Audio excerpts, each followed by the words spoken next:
రాము ఇదిగో టవల్ తీసుకో తుడుచుకో. మీరు నాకు టవల్ తీసుకొని వచ్చుడేంద్రానమ్మా అసలు? రేపు మనకి మ్యారేజ్ అయిపోయాక నేనే అన్ని చూసుకోవాల్సింది. మనకు పెళ్ళవుడేంద్రానమ్మా అసలు ఏం మాట్లాడతాళ్ళు? మీ వల్ల నేను పని కూడా చక్కగా చేయలేకపోతానా? నువ్వు పని చేయలేనంత డిస్టర్బ్ అయిపోతున్నావు అంటే నేను గుర్తుకొస్తున్నా కదా రాము నీకు. నేను ఒకటి మాట్లాడితే మీరు ఒకటి మాట్లాడతారు ఏంద్రానమ్మా? మీరు ఇంట్లో పోండి ఫస్ట్. ఏంది రాము ఊకుంటా అంటే నోరు బాగాలేస్తుంది నా మీద. రానమ్మా ఇంతకుముందే మీ బావతో మాట్లాడినా ఇట్లా చేసి మీరు కరెక్ట్ కాదు చెప్తానా. ఇప్పుడు నువ్వు మా బావ టాపిక్ ఎందుకు తీసుకొస్తున్నావు రాము? నేను మా బావ అంటే ఇష్టం లేదు నీకు ఎన్నిసార్లు చెప్పినా. నీకు ఇష్టం లేదు కావచ్చు రానమ్మా, మీ బావగారికి నువ్వంటే మస్తు ఇష్టం.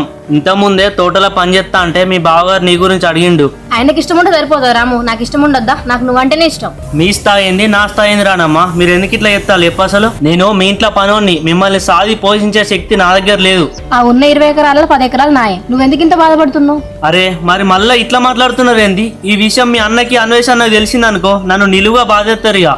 వాళ్ళు అట్లా చేస్తా నేను చూసుకుంటుంటానా? నువ్వేం